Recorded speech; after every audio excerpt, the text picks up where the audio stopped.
A Cricketing View, an irregular podcast about cricket and other things. Hello and welcome to a new episode of A Cricketing View podcast. Today's guest is S Rajesh, who will be a familiar figure to cricket fans, especially cricket fans who follow Cricinfo. Rajesh is now the senior stats editor at Cricinfo. He's been there almost from the very beginning. I've been exchanging emails with him for, I realize now, nearly a decade. It's wonderful to finally meet you, Rajesh. Welcome. Yeah, thanks, Karthikeya. Yeah, it's good to finally put a face to the name, and I think I may have seen you earlier, but yeah, we Yeah. haven't really spoken a lot. It's generally been over emails, and yeah, which it's always better to interact than sort of Yeah. write emails back and forth. Yeah, it's actually surprising how much of all the interesting communication I have is over email. Yeah, I guess it's more measured and more sort of Yeah, thought out. yeah. Yeah. Well, I've been looking forward to having this conversation with Rajesh. Cricinfo have developed this wonderful, elegant statistic known as control. It makes an appearance on several essays written by their reporters and writers. And sometimes Rajesh writes about it too. Recently, Sidharth Monga has been doing match reviews using control after every test match. And control, I find, is one of the few measures in cricket which counts more than just runs, balls, and wickets, which are already specified in the laws of the game. And other sports have had these laws, have these kinds of measures for much longer, isn't it, Rajesh? Like, in baseball, for instance, they count errors, and in tennis, they count unforced errors. And scorers have been keeping track of this in those sports for way longer than we have in cricket. Can you sort of give a history of how this came about and how long it's been around and so on? It's been around for really long, Karthik. I think I remember, I mean, definitely about 20 years, but I think even when I joined Wisdom in a ball by ball, we had sort of discussed this, and even when Travis Basevi was around with Cricinfo, and in the early days, we used to measure this because it's cricket is in that sense a peculiar sport. When you spoke of tennis and unforced errors, the Yeah, error you make there counts in the actual score. So correct. you get a point deducted if you make an unforced error, and the opposition or the opponent gains a point. But in Yeah, cricket, it doesn't happen that way. So what you see in the scorecard isn't how the game plays out in terms of if you want to measure the a quality of a performance, the yeah, runs that you see or the scorecard numbers that you see may not always be a very accurate measure of the sheer quality. yeah, So it's always been my pet sort of, you could call it a peeve, but the peculiarity about cricket, or sometimes what I call the pet peeve, is if if you get beaten, if a batsman gets beaten, yeah. you're basically playing every batsman or every shot that a batsman attempts to play, he attempts to play off the middle of the bat. So if Yes, you take that sort of what 11 centimeters or something is the width of the bat, correct. and when you he looks to play from the middle, you would say about say 5.5 centimeter at that point. So if you Yeah, miss the ball by about 5 centimeters, you're very likely to get an edge. yeah, If you miss the ball by about 7 centimeters or 8 centimeters, yeah, you're fine. So cricket is a peculiar sport where if you miss your target by a larger distance, you're okay. But if you miss your target by a small distance, you're not. You're likely to get out. In no other yeah, sport does it play out that way. I mean, if you in football, if you miss the goal post by a larger margin, you don't score. In tennis, if you miss the lines by more than a certain margin, you don't win the point. In yeah, cricket, it's not like that. So it's very peculiar. You miss your target by a larger margin, you're fine. You miss the target by a smaller margin, you're out. And there is nothing in the scorecard that measures that. You yeah, might have played and missed 50 times in a score of 70 or 80 or 100, yeah, and your scorecard will show you as a century. yeah, You get out for 20, and you probably make the first mistake, you get out, yeah, and the scorecard shows you. So there's always something that even as a kid, when I used to follow the game, I would see sort of, I mean, now we call it control, but did he middle the ball, or did how assured was he at the crease, sort of Yeah. a thing, is what I always, even when I was listening to cricket commentary before TV came in and in the 80s, and so that's something that's I've always sort of looked to analyze or measure for a player, because we don't otherwise tend to do that. And sometimes we unfairly go after a batsman who may have had 5 failures, but who may have looked good and may have batted like 50, 60 balls and got 20, 30 runs. But if Yeah. you don't have the runs behind you, you sort of tend to go after players. So this is a measure that is outside of the scorecard and is outside of what the scorecard gives you, but it tells you how well a batsman played or didn't. And I thought just because the game is such that we needed a measure which will also give a number to that, Yeah. and sort of not just make it a subjective thing that a commentator might say that he looked good and Yeah. against the run of play and those sort of terms. So how do you actually put a number to that, or how do you quantify that? That's the thing I appreciate about it the most, because now, this idea that, sometimes batsmen get lucky and they make a big score, and other times, they're unlucky and they get out to their first mistake. Like, what happened with Steve Smith at a couple of times in the recent series in Australia, and what happened to Kohli at Chepauk. Kohli was out dismissed twice in sort of 9 false shots, Mm. and Steve Smith, and Joe Root made a double hundred, and he was dismissed off his 33rd false shot. And that's not always going to happen, right? I mean, Joe Root is also going to get out sometimes to his first or second or fifth false shot, right? But there is And also another aspect to it. I yeah, mean, which is that all not in control balls are not equal. correct. Which is at the moment what we have is a binary of a zero or a Yeah, one. yeah, But there is another aspect to it, in that some one ball might be just missing your edge by a millimeter or just grazing past off stump, yeah, which is also not in control as yeah, or a false shot. The yeah, other one might be just a harmless hit on the thigh pad as a batsman is attempting to flick a ball, yeah, which is also a not in control or a false shot. So it's at the moment we equate the two of them, but in terms yeah. of a wicket opportunity, one is very close to a wicket, while the other is barely a, you would not even notice that. I put out a little tweet saying that, oh, I'm going to talk to Rajesh about control, and what do you worry about? What do you want to know about? And sort of there were a lot of responses, and there were some were about absolute outliers. Like, oh, if a batsman plays a hook and it absolutely middles it and he hits it like straight down fine leg Mm-hmm. throat, where if it's 10 feet either side, it's 4 or 6, and but because it's not 10 feet either side, it's there. What is that? We have had So debates.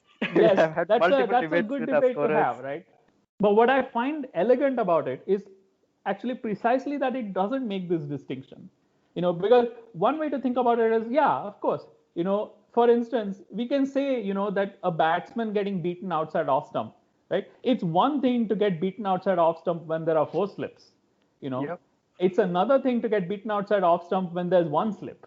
Mm-hmm. The risk of dismissal is different even Yep. if you edge the ball, right? So the overall consequence of not in control is different in each case, even if the ball is passing the bat with the same tiny distance, millimeters. And it's also why, Ajinkya Rahane, for instance, in his century, he edged a few and they went between slip and gully and they went for 4. Mm. Whereas if Australia had more runs to play with, they could have Exactly. afforded to put more slips and those would have gone to hand. The elegant thing about control is that you can think of it as a measure of the batsman's performance, but you can also think of it as a measure of the contest between bat and ball.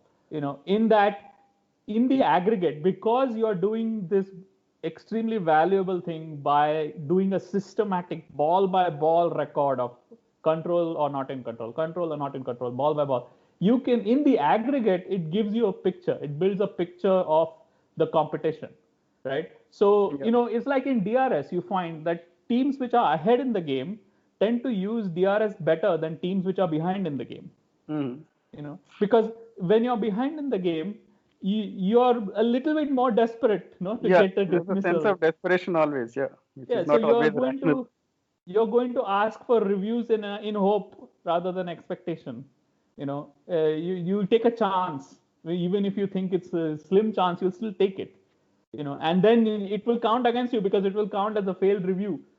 And it will mean that, and so the fact that your DRS numbers are worse is probably as much likely to be a measure of the fact that you're more behind in the game more often than ahead, right? Yeah. So I don't think it's a surprise that Sri Lanka and Bangladesh recently have been the worst users of DRS, because they are behind in the game a lot more than some other stronger teams. Yeah. And it's marginal, right? It's like between 21 and 4 and 30% or something like that. It's not that much the difference. Yeah.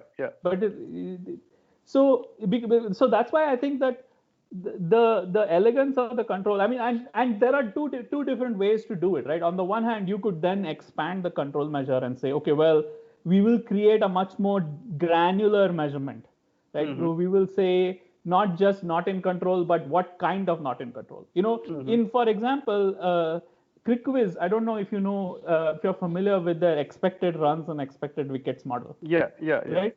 So Yeah. if you have that model, right, what is that model doing? That model is basically saying for what is the probability, what is the distribution of outcomes for a given line and length and pace. Not only given line and length, but I think they go into even more granular data in terms of maybe ball speed, movement. Yeah. Basically, everything that Hawkeye, that ball tracker gives. Exactly. With all those Hawkeye elements, you create certain sets of ball types. Yeah. And then you see against that ball type what is the expected score and and over a batsman's innings how many such deliveries he faced. And right. But now you have here's the problem with that, right? And it's a good model. It's a systematic model, and it works in terms of. But now, if you have a team, right, like Australia, England tried it against Steve Smith. Australia tried it against Kevin Peterson in the past. India have tried it against Steve Smith. To bowl straight with a leg side field, right? So you're going to bowl a lot of balls on middle and leg stump, right? Fast bowlers are going to bowl a lot of balls on middle and leg stump, right? But you're going to set a field for those, right? So that line and length is actually the bowler bowling to his field. Yeah. Whereas in a lot of other cases, that line and length is the bowler not bowling to his field. Did you intend to bowl it there or no? I guess. Right. Yeah. Did you bowl it where you wanted to bowl it? Yeah. And that's hard to measure. So absent a record of what the field post placings are, like what is the arrangement of the field, that expected runs and expected wickets model is going to be only so reasonable. I mean, there's a limit to what it describes. It will describe the aggregate distribution, right?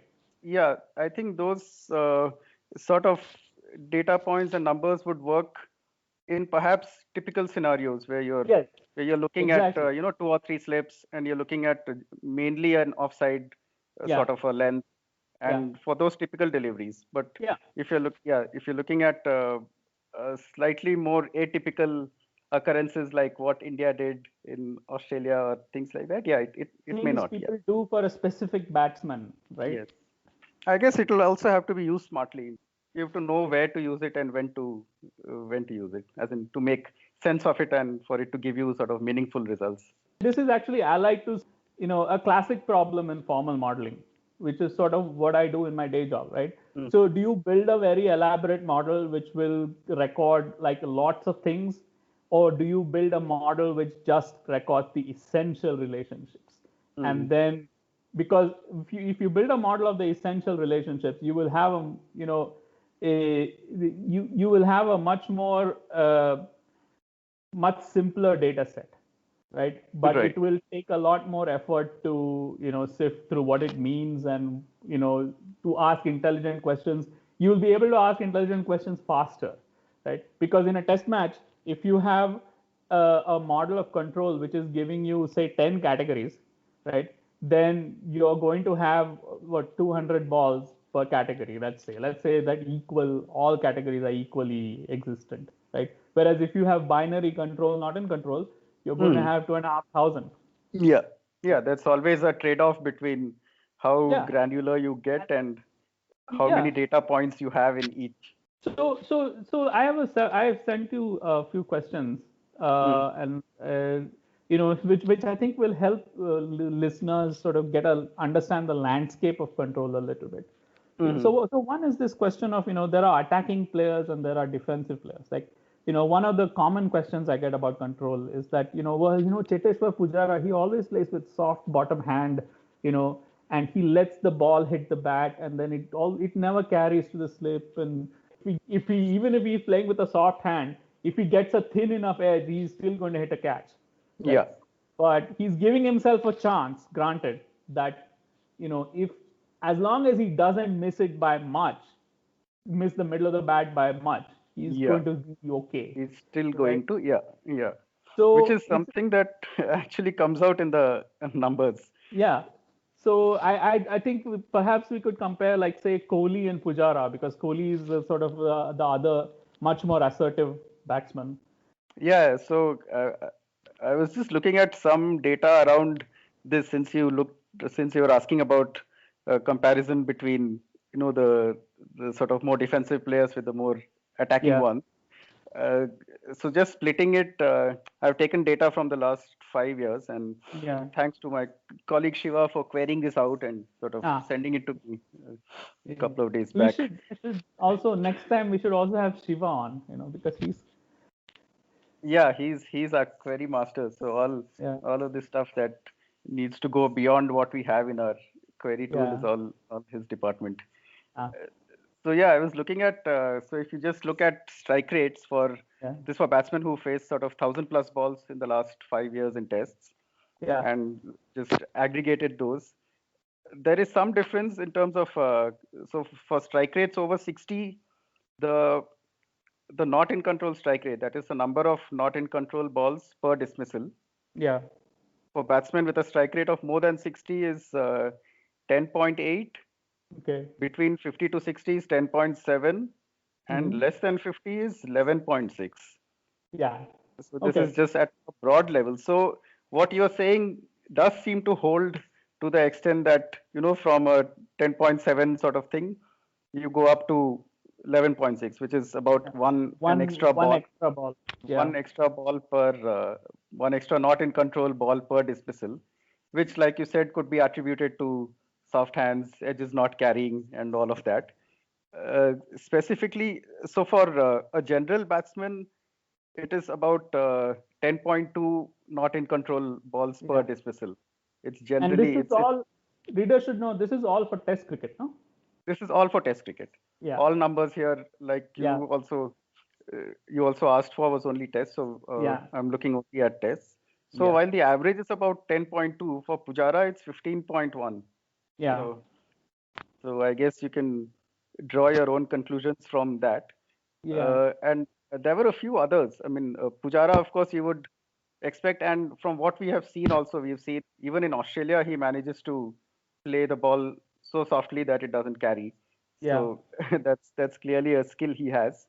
But But even if you, he's also sacrificing runs by doing that, no? So if you do runs for not in control, then I wonder if the difference between Pujara and a Kohli is that much. Clearly, balls for not in control, there is a difference, right? For the attacking player, it's going to be. So what is? I mean, my suspicion is the figure for Kohli is not going to be anywhere close to 15, right? It's going to be no, much closer to for 10. Kohli, it's not it's for Kohli it is 13, Yeah. which is not too bad either. For Smith, it's Yeah. 14.4, but it Yeah. doesn't always hold for all. So even with what I have seen from watching cricket, and uh, for someone like Williamson, who I tend to watch A perhaps more lot. closely than others because yeah, he is a favorite of mine. Yeah. For him, it's only 11. Yeah. So for Pujara, it's 15. For Babar Azam, it's 10.3. Yeah.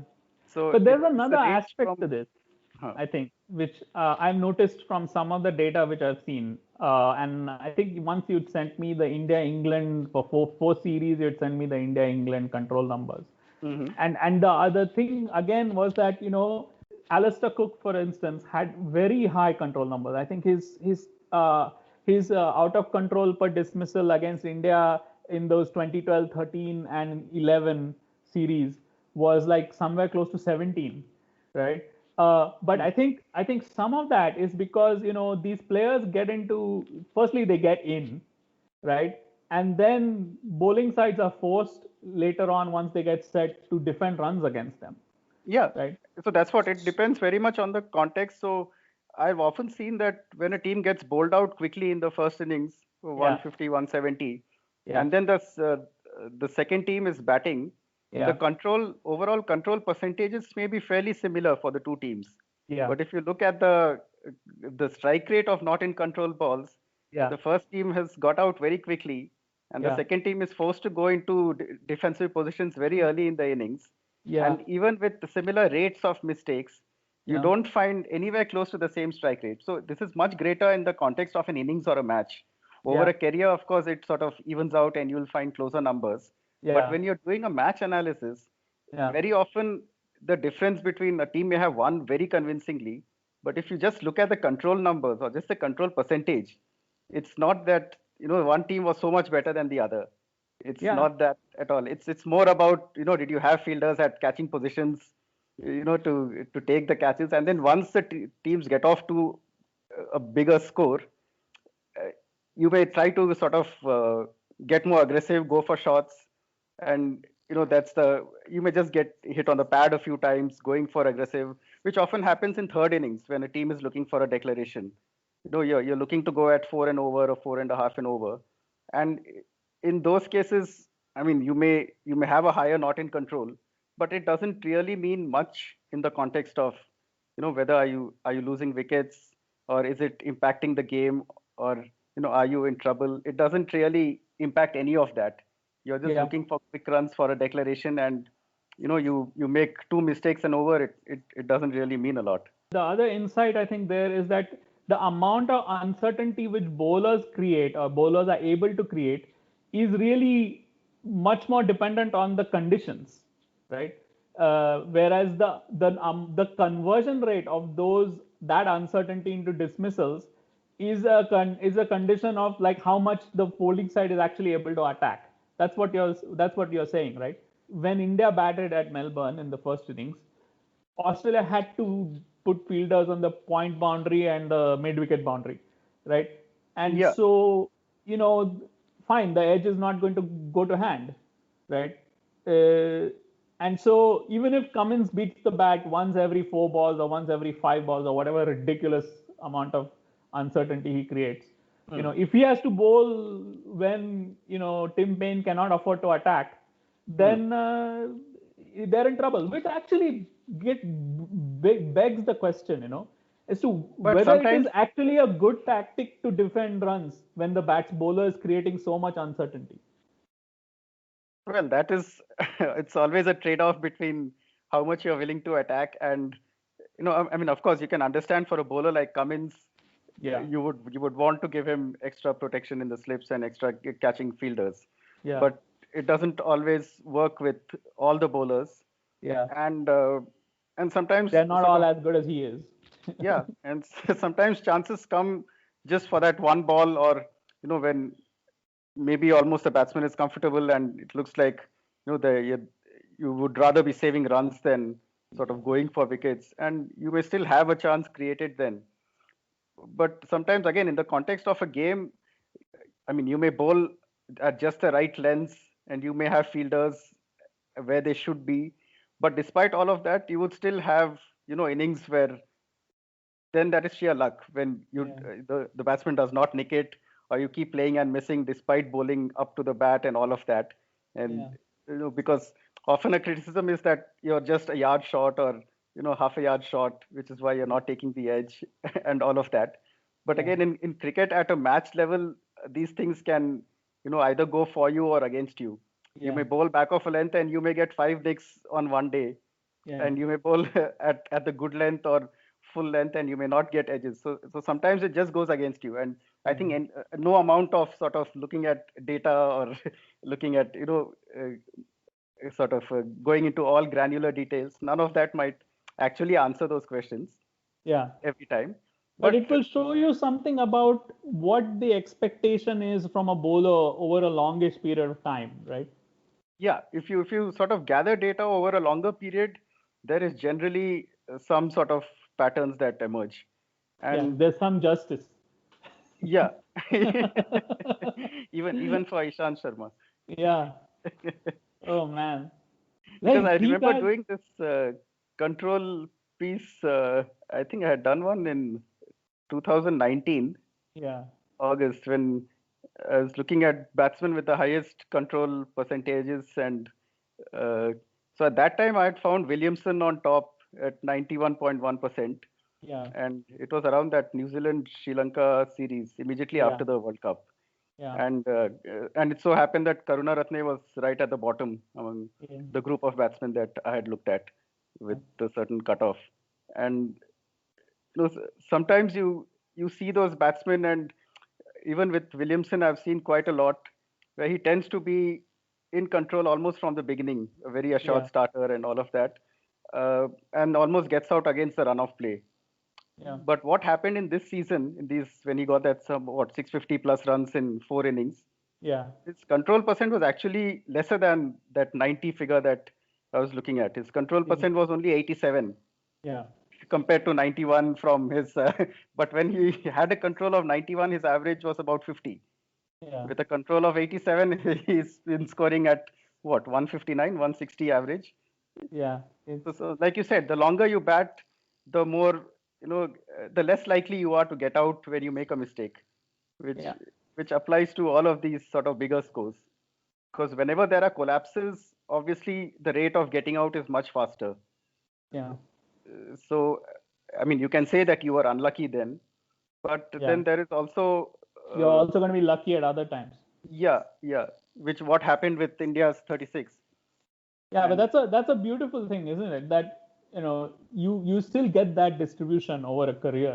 mm, So you still get that if that basically the idea, the way I've come to think about it is that if you say, like, okay, if you take like Virat Kohli and Ajinkya Rahane, right?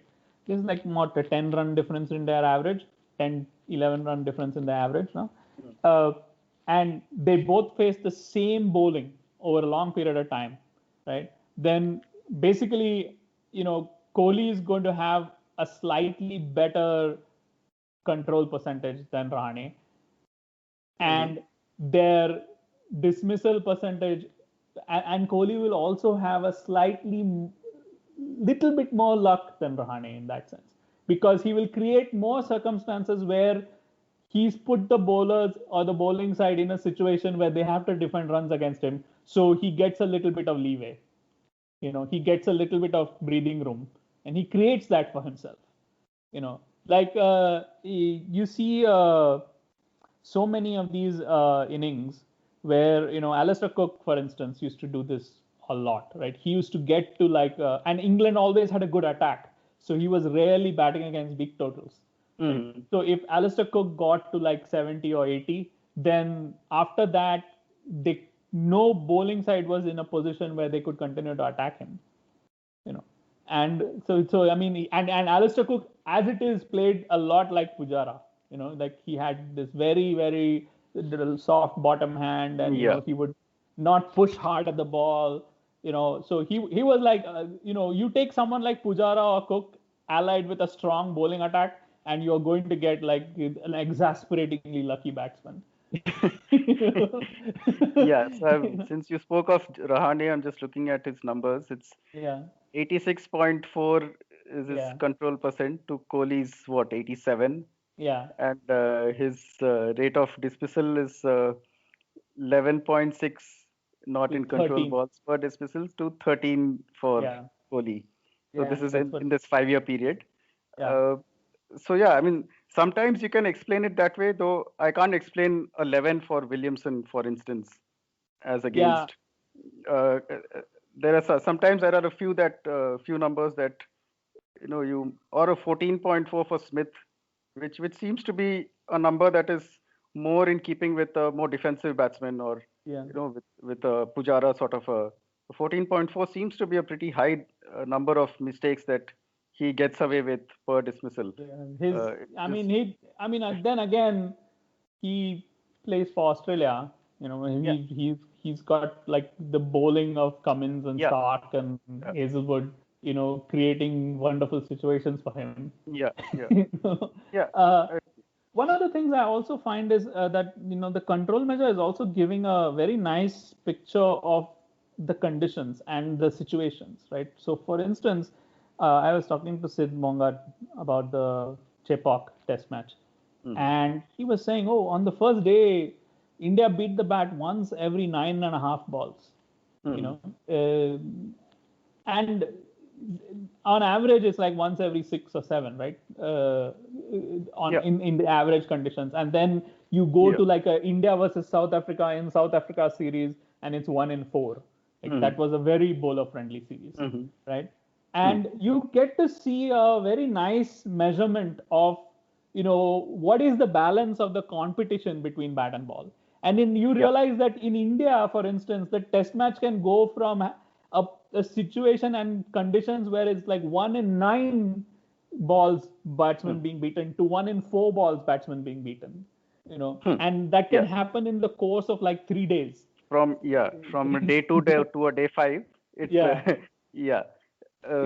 it's a wonderful it provides a wonderful picture, I think. So now I want to ask you a slightly sort of inside baseball question, which is like, have you had over the years any major shifts in your control recording policy? No, you mean how we define control? Yeah, because I remember speaking to you sometime in 2011, and that time I still have the definition you sent me of control. You said that if the ball goes where the batsman intends, then the batsman is in control, right? Yeah. And that's a wonderful definition, because it doesn't it implies that the batsman has middled the ball, but it's basically measuring, well, and you can then argue that, Pujara plays with soft hands, but he doesn't intend the ball to hit the edge of the bat. He's still trying to middle the ball, but he's just like playing with a dead bat. That's what he's not playing it to gully by design.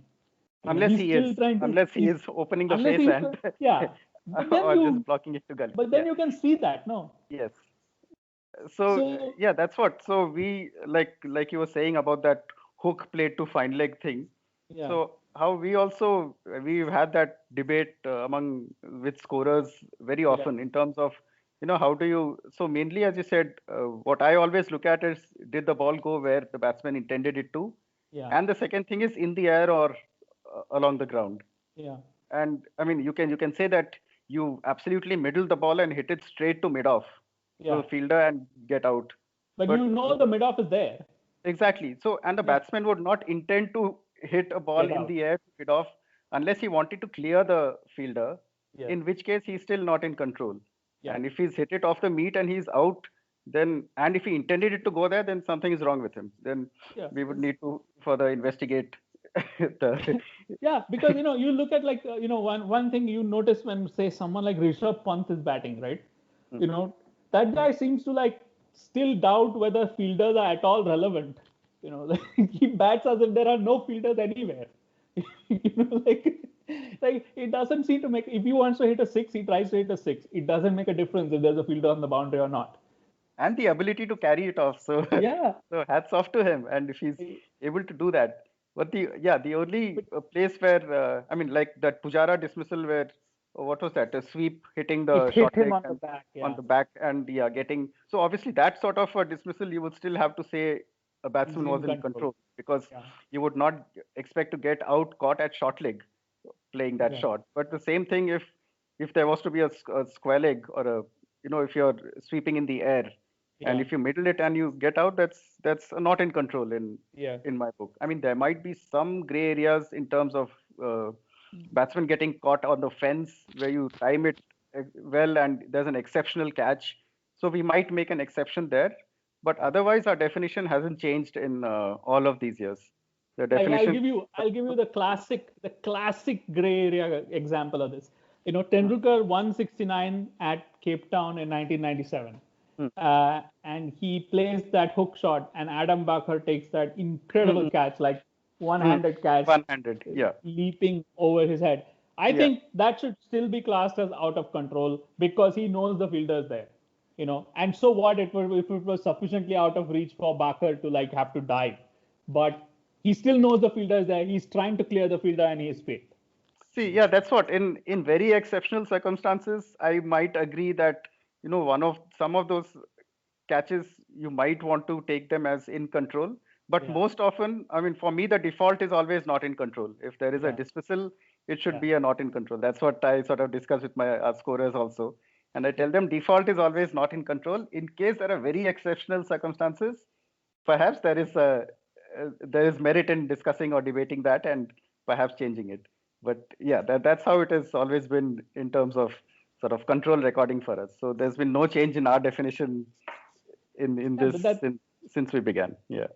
that's good, and because I think the original definition was really wonderful, really elegant, and I think I really appreciate the fact of how essential the definition is, because it is not Hmm. it is I think I keep saying this and I keep telling everybody who will listen that the point of control is that it doesn't get sort of stuck in the weeds, and that's very hard to do, and it's very hard to do well. But you said, I mean, we speak often about, in some matches some teams will have more luck, and in other matches other teams will have more luck. Like, how often does the team which creates less uncertainty win a test match? Hmm. Right. So So that one team will create, say, one not in control every 8 deliveries, and the other will create one not in control every 6 deliveries. But the team which did it once in 8, they won because they got more dismissals more frequently. How hmm. often does that happen? So in these 5 years, Yeah. there are 184 result matches. Yeah. Of those, in 51 matches, Yeah. the team which created more uncertainty lost, or the team which created less uncertainty won. So that As is in a as less uncertainty as a percentage of the deliveries or overall total number of not in controls? as a percentage of the Ah, delivery, as a percentage of control percentage.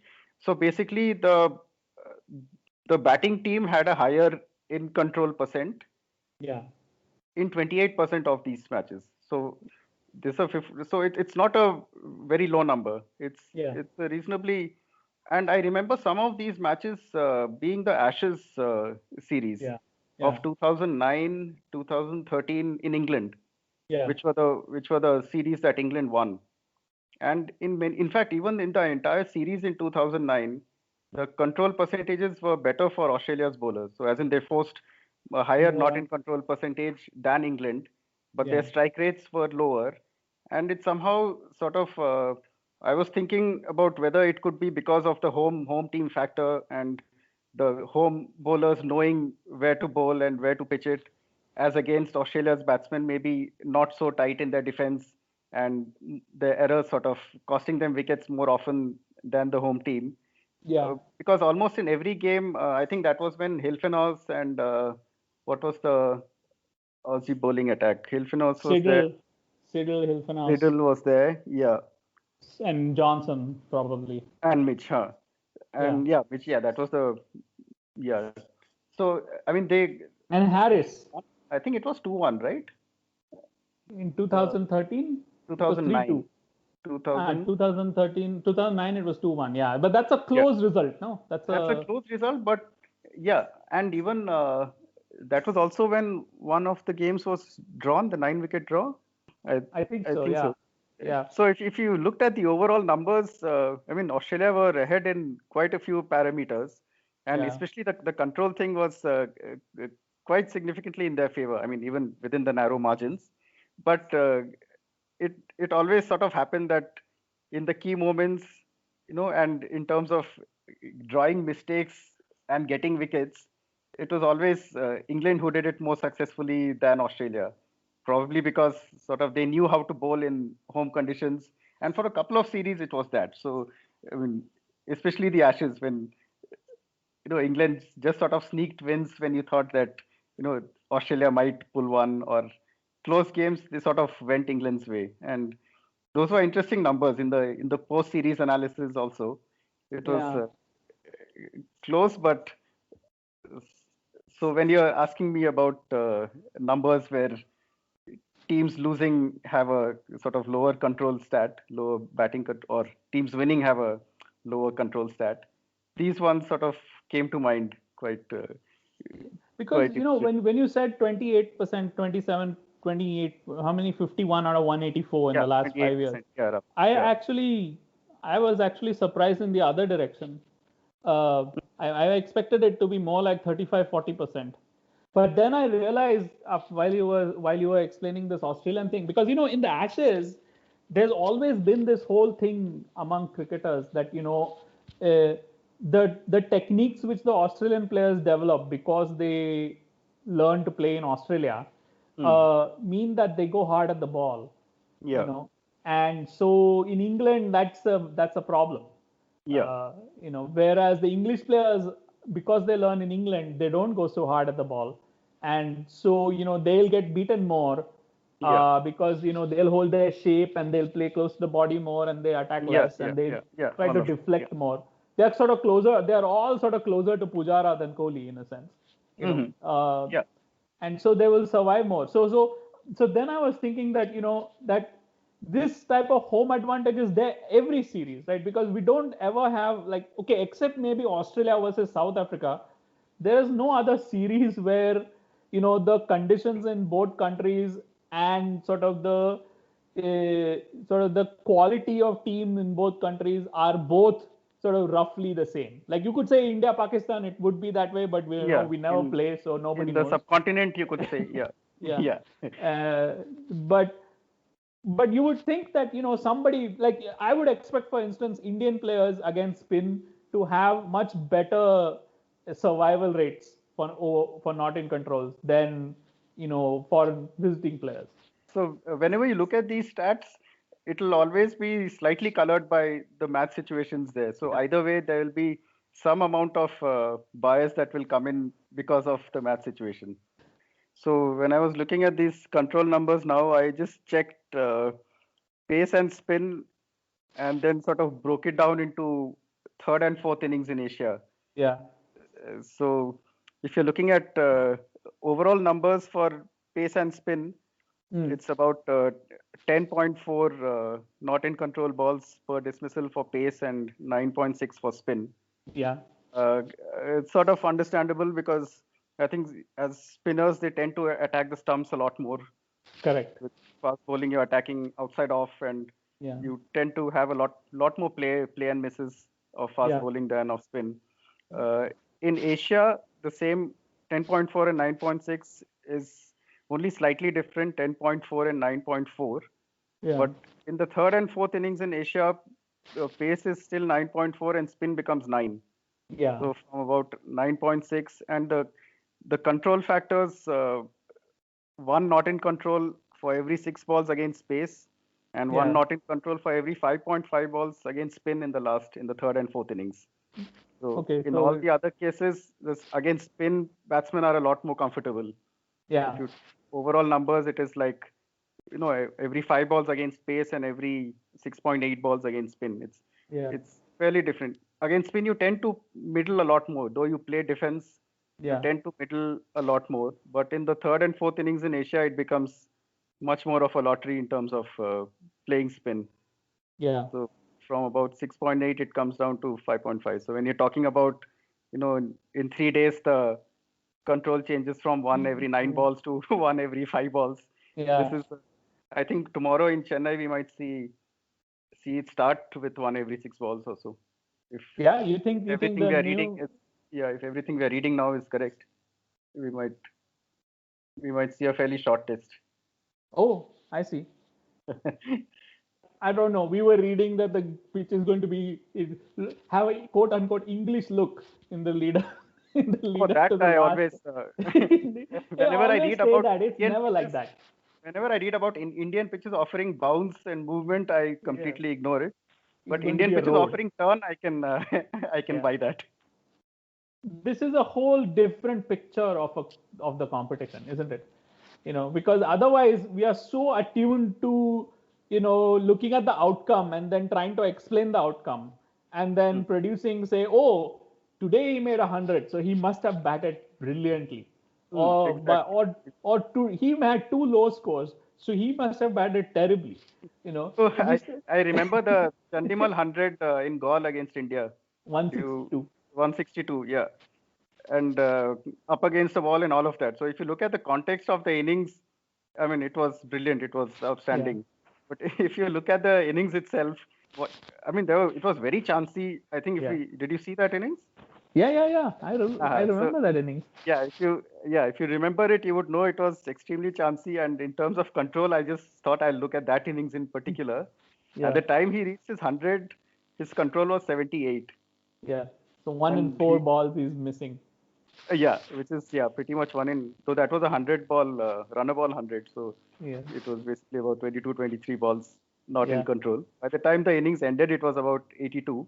yeah, But I mean, the average sort of 100 plus score, the control percentage is around 88. So yeah, his was much lower than that. And so that's how we sort of separate the outcome, like you're saying, yeah, from the performance itself. So it was an extremely chancy innings, and he was lucky to get away on that day. But it yeah, so happened that he also ended up making 100, which won his team the game and all of that. yeah. So I mean that is so yeah. I mean what control allows you to do is completely separate the outcome, From the what happened action. from how they did it, and so I think that's why it really adds a lot of value. Like one of the problems I always have with the way we discuss cricket is that I find it to be extremely chauvinistic. We are constantly trying to evaluate the person, not the and because we have no means to evaluate the player. We have no means really to discuss the action. Like this James Anderson, like he got 2 wickets in that over, what was a couple of days ago. Like, do people not watch him bowl? I mean, he is a fantastic bowler. He rarely bowls a bad ball. He's always on a good length on off stump. He always has to be watched. He always goes for like 15 runs in 10 overs. That's not because he's rubbish. That's because he's amazing. The same thing with Ashwin. Ashwin rarely bowls a half volley. He Hmm. rarely gets square cut. That's why they're great bowlers. You observe them and you see them over after over, they are excellent. But then there are all these people where they don't watch so closely, and till now there was no way to actually show them, like, look what you're missing. Because then they would just see that one over from what's his name, from Anderson, or they will see like Hmm. Ashwin dismissing Smith twice very cheaply, and they will say, "Oh, that means he's a great bowler." No, it doesn't. That's just a symptom. You know, that's just a Yeah, symptom of the it's fact that they're always bowling well. it's just an example of In fact, it was very stark in this whole 36 all out to the second and third tests Yeah, for India Australia. yeah, Right after that 36 all out, you heard people saying all kinds of things about the Indian batting. yeah. Spineless, no guts, no courage, and all That's of the that. usual psychobabble. and I mean, one innings later or two innings later, it was something completely different. It's not like Yeah. the batsman had completely transformed and become something else. I You know, know, it's like they must think these people are mad or something. What I mean? I mean, if you see the way they got out, I mean, almost a lot of them were to really good balls that, Yeah, on that day just happened to nick. go And and on go to hand. and in fact in the other matches also they had such close shaves early in the innings. Yeah, Pujara had a couple of edges which just fell short or didn't carry, or I think one was even dropped. I think the one that Payne dropped. I think, yeah, and I mean those catches are taken. It's a different story, and then suddenly the same batsman becomes the epitome of courage and yeah, and all the other adjectives that you yeah. can find.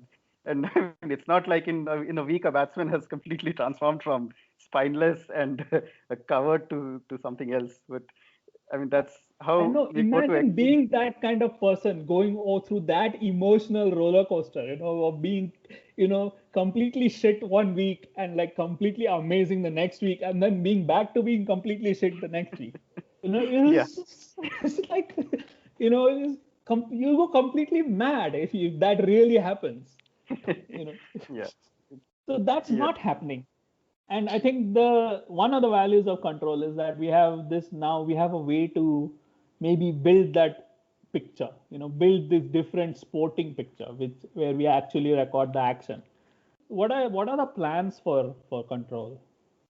I think maybe that's a good place to sort of do as the last part of this conversation.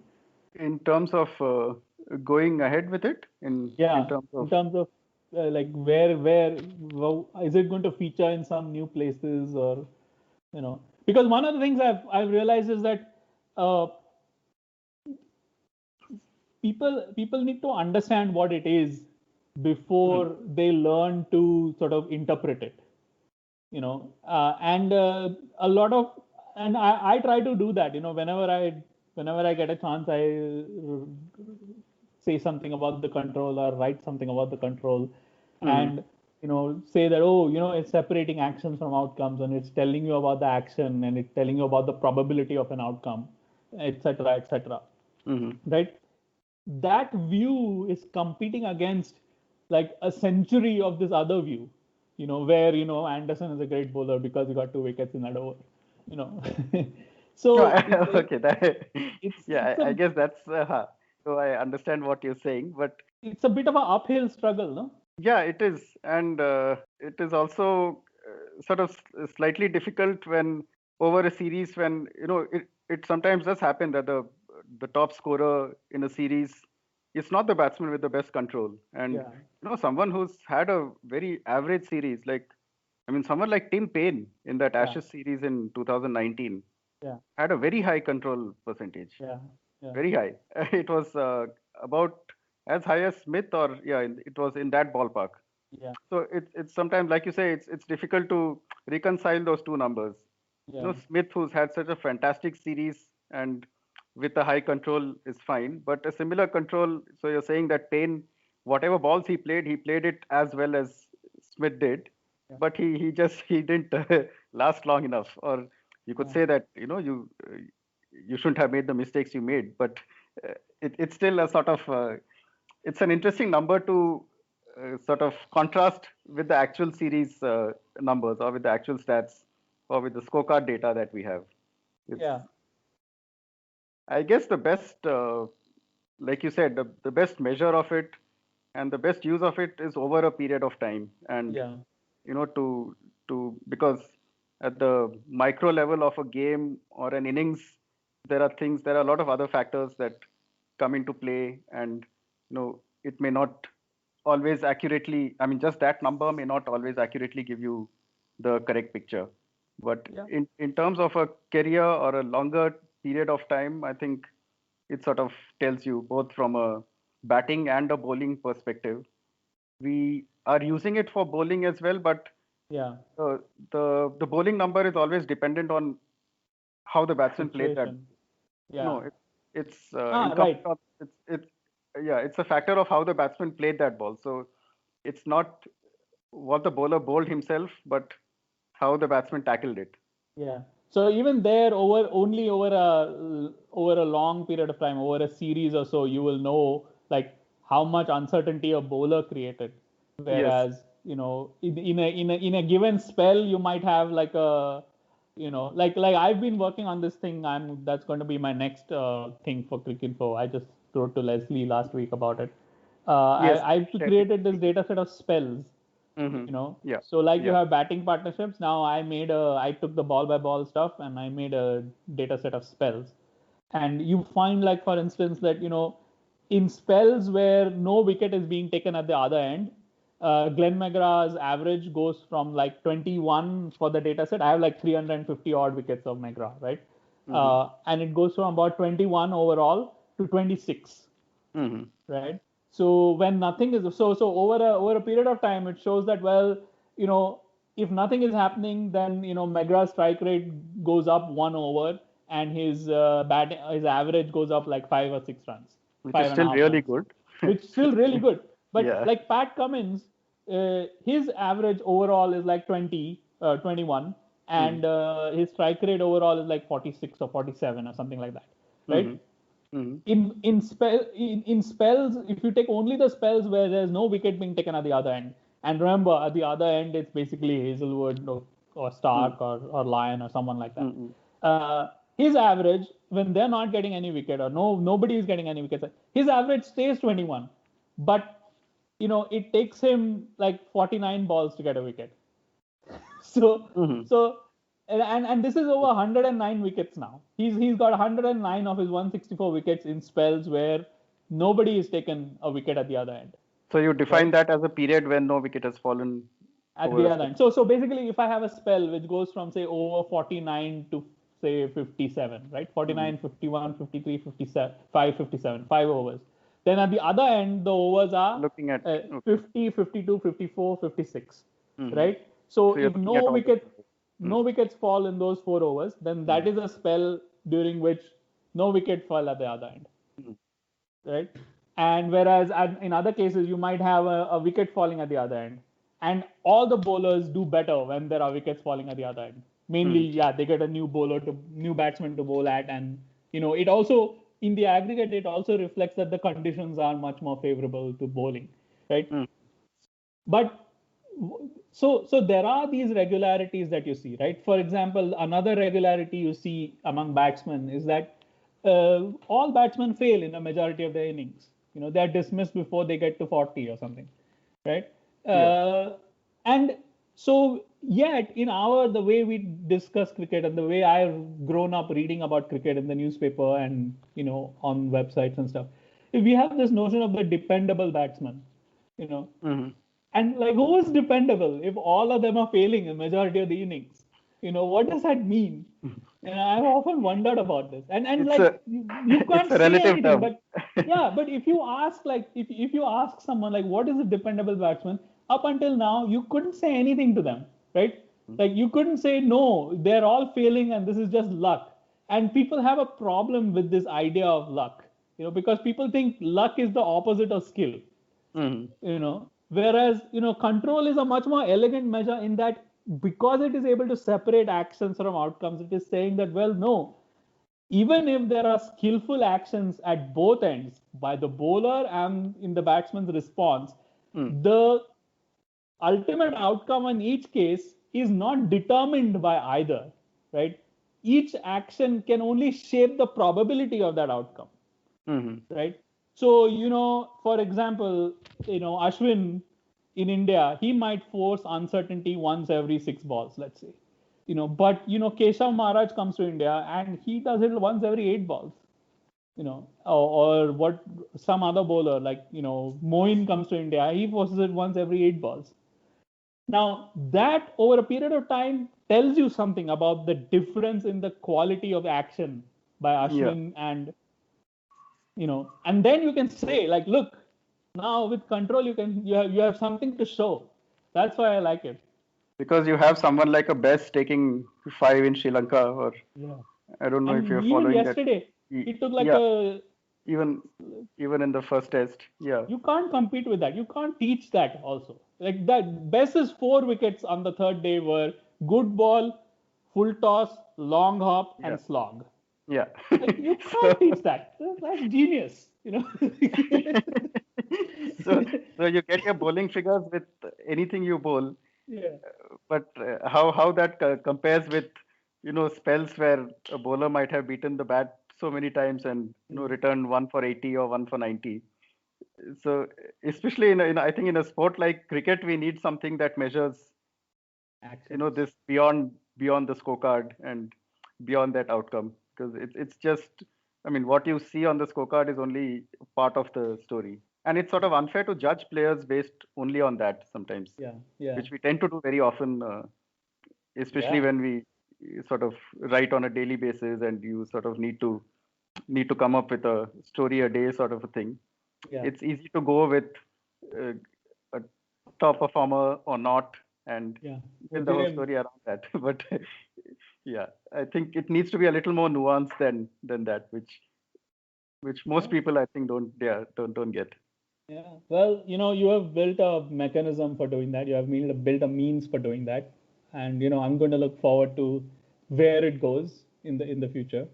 Mhm. Are you considering publishing the control numbers like the way you publish stats, Guru? Uh, at the moment, no. Hmm. But I mean, we've been thinking of sort of what sort of value adds we can do to various parts. But I mean, like even a scorecard or something, can we do something with the scorecard which would have, historical numbers Yeah. or, control numbers along with batsman or bowler stats or something like that. I mean, those are sort of things that we discuss and, because it's, yeah, like you say, it's something that needs to be used more, needs to come out more, and sort of more people need to get it also, and Yeah. It not needs to get into the bloodstream, and of the game.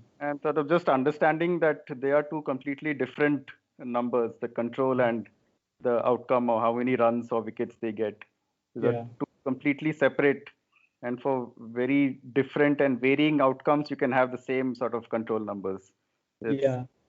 that's something that I guess with more and more usage and sort of with, with people like you writing about it as well, I guess it's that's where it'll sort of slowly come into the consciousness and with Where do you see control being in, say, 5 years? And when it's now, because now I think you're at a stage where you have enough data, like you have done it over a large number of matches, and it's now a mature measurement. Do you think it will help, for instance, if like a TV broadcaster or it becomes part of the TV broadcast? yeah, I think so. Why not? Because I think it's still a fairly simple measure in terms of Yeah. how it is defined. So I think for anyone who follows the game reasonably well, if I say that this is how control is defined and this batsman's control is so much, I Yeah. think it's still as a measure, it's not so difficult to understand. Yeah. It's so in that sense, yeah, I think it's something that can get into TV, that can get into. So I mean, why should we, for instance, not have with every batsman along with his runs and average, and why should we not have the Control percentage. control factor also? And in T20s, maybe control runs, Yeah. the run percentage in control, Yeah. or I mean, I don't see a reason why that cannot be a part of, like you say, television or going forward, or even when you're doing a session analysis, for instance, Yeah. as part of television coverage and all of that. Mm. I I don't see why that should not be part of that. I mean, Finally, what is the reaction of players to this? Ex players. frankly speaking, haven't had a lot of experience of specifically discussing control Mm. with ex-players. I suppose it is at a player analysis thing. A lot of those numbers are also fairly close Yeah. together. So for for specific analysis purposes, it's difficult to take a control number and uh, sort of from an analyst or from a former cricketer's point of view Yeah. to get into that and explain a particular aspect of the player, or Right. it's more sort of from stats and Evaluation. Yeah. evaluating a player rather Yeah. than so in that sense we haven't really had either instances or just in terms of what an expert wanted to talk about, or Yeah. we haven't really used that much. And generally in video coverage, we tend to go with even simpler numbers, though like Yeah. I said, control is not a difficult number to Yeah. understand, but a lot of sort of visual medium, and we are going in with we tend to go in with the mainstream sort of numbers in terms of runs average sort of a thing. Yeah. uh, so haven't really explored this, but again it's an area that I mean we should, and I mean when we are doing sort of longer shows or not necessarily match-related content, but Yeah. anything that is over a career or over a longer sort of analysis discussion. I mean, it's something that can be used there for sure. And you're getting to a point now where you have some fairly long careers which have occurred entirely after you started recording control, no? Like I think for most of Kohli's career, you now have the control Yes. record. Yeah. Whereas for like Alistair Cook, you probably didn't, right? Or maybe you may have. Even Cook, we would have. Cook started when? 2006. Cook started 2006. Yeah, control we would have. We would have control for.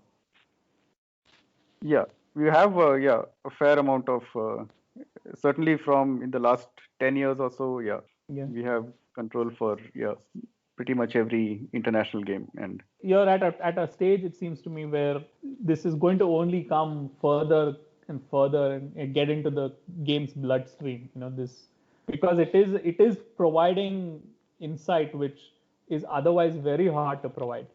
And sort of you've done all the Cricinfo has done all the groundwork for like over a decade in sort of collecting the control statistics. And I admit I am biased in favor of control. So I am not at all speaking as an uninterested outsider over here. Dispassionate. Yeah, what I think about the control measurement. So part of having you on was to, an excuse to talk about it again. So yeah, thank you for coming. I love the measure as well. Especially over a longer period, and even for particular sort of day analysis and for player, I think like that Chandimal example sort of a thing. I think to separate, like you said very elegantly, the outcome from the actual process or the actual. I think that and to separate the scorecard numbers from the actual events. I think that's the one stat I think that does that probably better than anything else. Yeah, I agree. That I think the two of us are convinced about this. I mean, if we can increase that number to like 10, I think we will. Yeah. I guess you know a few others, and I know a few others who are convinced. It's been great talking to you. I was a little bit worried that, this would sort of devolve into just a general conversation between you and me about control. And that's pretty much what happened. And I'm not at all sorry about that. The idea here is to give people something to think about and to give people some like they listen to this and maybe the next time they see an innings, they will maybe think about it a little bit different, and I think then something is achieved. So the 5 people who listen to this, they will they will maybe come back and ask what was the control percentage for. You will be surprised. Increasingly, a lot of people are asking me. Yes, I've seen on feedback as well, and because they seem to think I have some kind of insider information, about this, so I have access to some secret data information about control. So I say, I don't know. Like if I'll ask you, they tell me it's fine. I'll tell you. But it's like. Anyway, thank you for doing this, Rajesh. Nice, it was good fun, and hopefully a good debut, you'd say. Yeah, you should come more often, to these kind of things.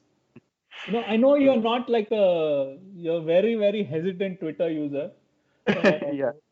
But you should come, Okay, maybe I will. I'll think of reasons to invite you on again, maybe to do some sort of short series review or something like that. That way we can proselytize control a little bit more. That sounds like a good plan. It's been a pleasure. Thank you. Thanks, Eddie. It's been a pleasure for me too. Take care. Bye.